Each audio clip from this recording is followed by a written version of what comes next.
And if I know something about Jennifer, is that whenever she is in the first phase of any relationship, she goes on a public extravaganza. Because for Jennifer, it's not enough to just be in love and to feel loved. She needs to let the world know that she is a woman in love, that she is being loved and cherished, and she's having the most exciting time. JLo is not having a good time right now. Things are not going well for her in the court of public opinion. She is getting in from all sides. As you probably know by now, she is planning on going on tour this summer. Ticket sales are not going very well. She's had to cancel some dates because of the poor ticket sales. In addition to that, the movie that she released to promote her album didn't do very well. People were criticizing the movie. The album tanked atrociously. It broke records for probably the worst female pop star release ever. She did a documentary to accompany the movie that was supposed to announce the record, and that's getting even more backlash. As a matter of fact, I had been wanting to do a video talking about the movie, the documentary. I actually liked the movie. I think it was a good message, just the wrong messenger, and I wanted to get into that, but I'll probably, I don't know, maybe it's too late to talk about that. I don't know. Let me know in the comments if you still want me to do that breakdown. But it's not a good time for Jennifer. And now, when you thought it couldn't get any worse, Jennifer is being accused of causing the death of a pretty popular TikToker. And as crazy as this sounds, this story is gaining a lot of traction online. And I just feel like this JLo hate train has gone off the rails. But anyway, let me go into details as to what this accusation is based on. The TikToker's name is Kyle Marissa Roth. She was a gossip TikToker. She talked about celebrity gossip. And just like everybody else, she made a very unflattering review of the JLo movie and the documentary. And apparently what happened was, allegedly, JLo's people heard about this woman and how she was dragging JLo. So they issued 3 copyright strikes on Kyle's channel, and it got taken down because of this. And what a copyright strike, for those of you who don't know, is when you use copyrighted material, whether it's video, music, art, whatever it is, and you don't do what is called transformative content, where you take this material and you layer it with other things to kind of change it so it's not exactly the way it was copyrighted. If you don't do that, then it is a copyright violation. Clearly, what Kyle was doing in her channel was supposed to be protected because it was transformative content. She was taking these clips from the movie and stopping and making criticism. She wasn't just playing the movie, because that would be considered a violation. We do this in all kinds of platforms. We do it on YouTube, we do it on Twitter, any kind of place where you can do commentary on any kind of artistic expression. This is allowed. Clearly, these copyright strikes were unfair, but it still caused Kyle's channel to be taken down. Now, unbeknownst to a lot of people, during this time, Kyle was in the middle of getting treatment for colon cancer. She was making good money from TikTok through her channel, and that was what she was using to pay for her treatments. When JLo's people got her channel taken down, she lost her main source of income. She could no longer pay for her treatments, and she died recently. Now, this is a stretch, guys. This is a stretch, because apparently the channel was taken down very recently, within a month, and Marissa just passed away. And one of her last videos that I understand she made in the new channel that she had to start because the old one was taken down, and the old one had many subscribers. I believe it was over 1 million subscribers.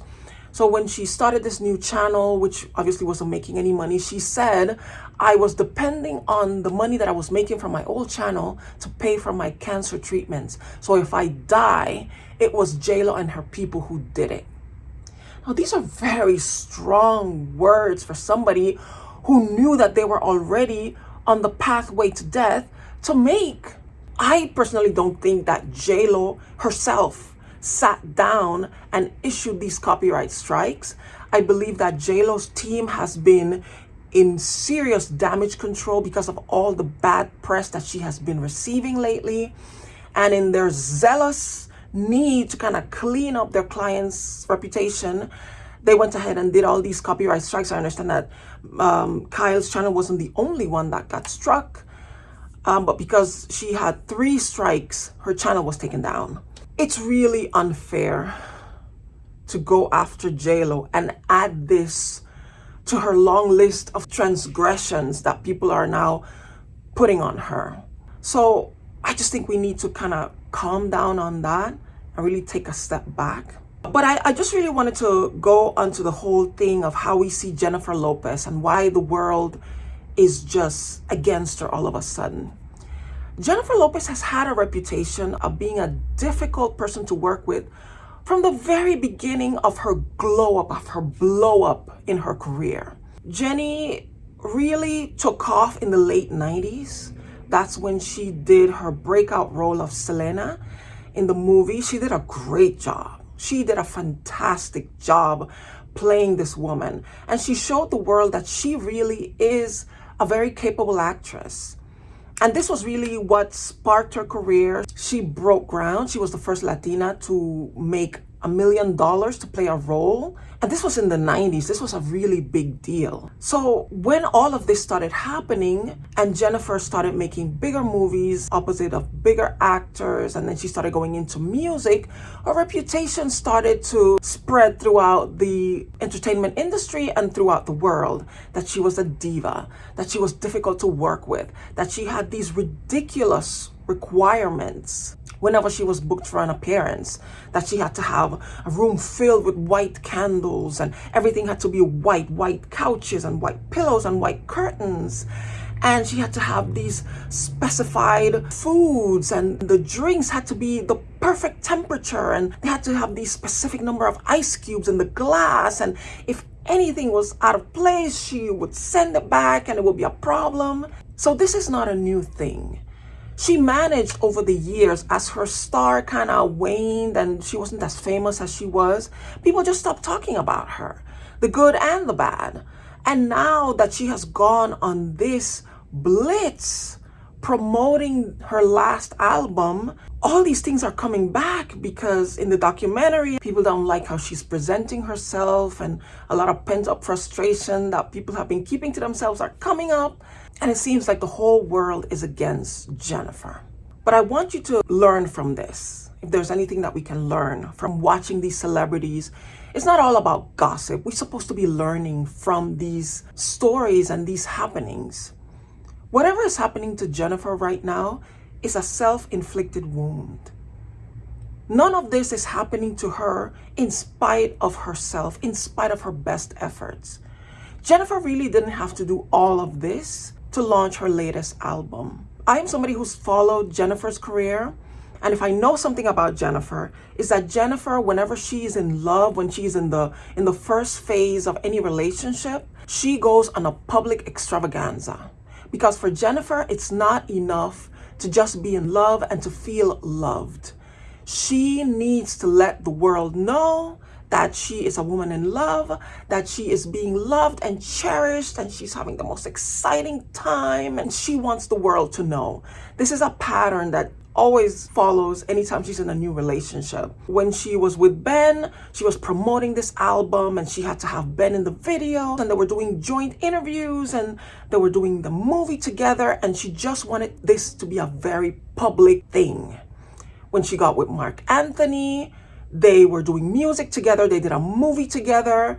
It was this whole thing. There was a joint album. When she was with Casper Smart, I believe that she did do a mini tour. And because Casper was a backup dancer, she made him the creative director, and she did this tour. When she was with A-Rod, it was this whole thing. It was music. It was a tour. She was turning 50 years old, and she went on a tour to celebrate the fact that she was turning 50. But it wasn't about turning 50. It was about, look at me, I'm in love. I want everybody to see me in love. Now you might say, what's the problem? She's an artist. She has a right to express herself in whatever way she wants. And if when she's in love, she wants to do a whole public thing, what's the problem? Well, in this case, the problem is she's with Ben Affleck. She got back with him after 20 years of them being apart. And the thing that broke them up in the first place was the fact that the relationship was so public that, as Ben describes it, it got out of their hands. It became the public's relationship. And because it became the public's relationship, the public then took upon themselves the right to define what the relationship was. Stories were flying about what was going on in the relationship, and whether it was true or not, everything got out of their hands because they had allowed the public in. And Ben had a really hard time with this. Ben struggles with his fame. He's a very talented actor and director, writer. And so it's a blessing and a curse. It's a blessing because it has afforded him a life that most people dream of. But it's the curse of the fame that comes with it. He never feels comfortable in the spotlight, especially when the public is so intrusively getting into their relationship. Well, Jennifer is inviting the public once again into the relationship that she's having with this very private man. If you recall the relationship, the marriage he had with Jennifer Garner, it was exactly what he needed. Jennifer understood his need for privacy, and I think she herself has never been somebody who was enamored with the spotlight. And so they had a very private marriage. They raised their children in a very private manner. They avoided doing any kind of projects together, and they just kept things kind of quiet between them. And Jen Garner was very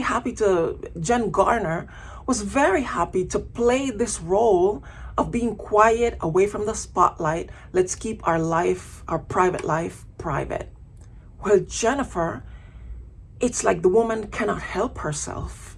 She knows that all this publicity into their relationship was the reason why the relationship ended in the first place. And now that they're starting over, you would think that Jennifer would say, okay, let's do things differently this time.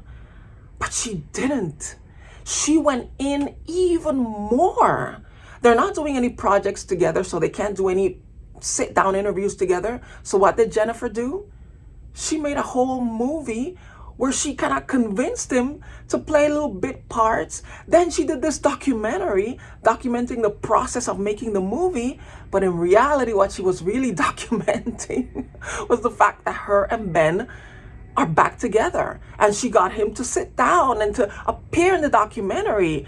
And I'm just wondering if Ben changed over the years. And he said, I don't mind our relationship being public and us inviting the public into our relationship. We can go ahead and do that. Or did she bamboozle him into doing it? When I was watching the documentary, there were parts where it is clear that Ben is still the person who wants to keep private things private. And then I went down there, and my book that I had given her was down there. It's like, you've been showing all the musicians all those letters that, so beautiful and special, and I wanted to share it with the world in the biggest way. And then there's the personal story of Ben and I that has never been told. I don't think he's very comfortable with me doing all of this, but he loves me. He knows I'm an artist, and he's gonna support me in every way he can because he knows this. He can't stop me from making the music I made and writing the words that I wrote. He can't, that's gonna happen. Jen was really inspired by this experience, which is how artists do their work. But things that are private, I had always felt, are sacred and special because, in part, they're private.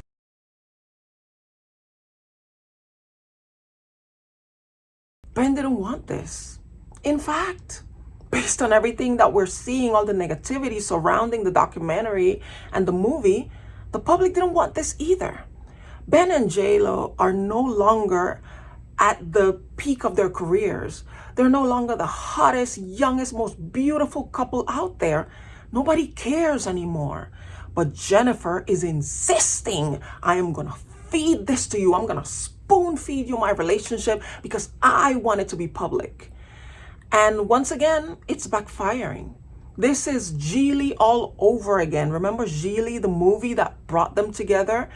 That bombed at the box office. And then around that time, stories of J-Lo being a diva really picked up. They went on a fever pitch. And all of this is happening again. And it seems that even though 20 years passed from the first time, Jennifer has not learned the lesson to just keep your business to yourself, to not invite the public into your relationship. This, what is happening to Jennifer, is a self-inflicted wound. And I just think that we who are looking at this whole thing unfold could learn something from this. If you learned a lesson 20 years ago, don't repeat the same mistake 20 years later. Try to grow, try to mature. Problems happen and difficulties come into our lives not to break us. That's not the objective of life. We are here to grow, to learn, and to better ourselves. And Jennifer could have learned a very important lesson when she lost, in her own words, the love of her life. She could have said, you know what, I'm not going to do that again. I'm going to learn the lessons that were so painful for me to learn back then. And I'm going to come into this relationship fresh and new. And things are going to be different this time because I have grown in the last 20 years. Jennifer hasn't grown. All the problems that plagued her back then, the fact that she can't be alone, the fact that she needs the attention of the public, that she needs the paparazzi, that she needs the publicity to feel seen and validated, she hasn't changed. She hasn't learned. And quite frankly, neither has Ben. If Ben understood how damaging the intrusiveness of the public is on their relationship, he should have put his foot down and said, you know, I know you want to do this thing and I'm not going to stop you from putting out your music, but this thing about us doing this documentary and talking about our relationship and breaking up and getting back together, doesn't this feel like deja vu?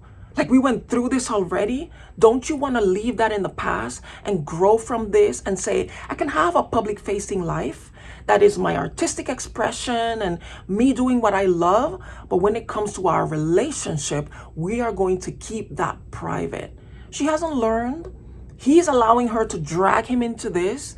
I can't even imagine the fights that they're having now behind the scenes, now that everything is blowing up in their faces, because I believe that Ben is saying, didn't I tell you that that doesn't work? Haven't we learned anything? There is no way that this is not affecting their relationship right now. Is Jennifer ever going to grow and learn from her mistakes? She's 54 years old. It's time to move on. It is time to take the lessons that she claims that she learned in the movie. She goes into, putting her inner child first, leaving relationships as secondary and really feeding her soul. She's not doing that. It's a beautiful message. I actually enjoyed the movie. It was a good message in the movie. It was just the wrong messenger. Maybe this time around, the chatter is so loud and so excessive, accusing her of causing the death of a person. Maybe it's this loud and clanking because life is saying, hello, have you learned yet? If she doesn't learn this time around, I think she's facing her, what is this going to be, her fourth divorce? Yeah. Sad. But anyway, that is the video. I hope you enjoyed it. If you did, please give it a like. Please subscribe to my channel. If you'd like to hear my take on different pop culture topics, I would love to have you here and join us in my little channel. If you would like to, please share this video. Please leave a comment. Let me know what you think about what I just talked about. And while you're here, just peruse other videos and see if you like my style of commentary. Thank you so much for watching once again, and hopefully I will see you in the next one.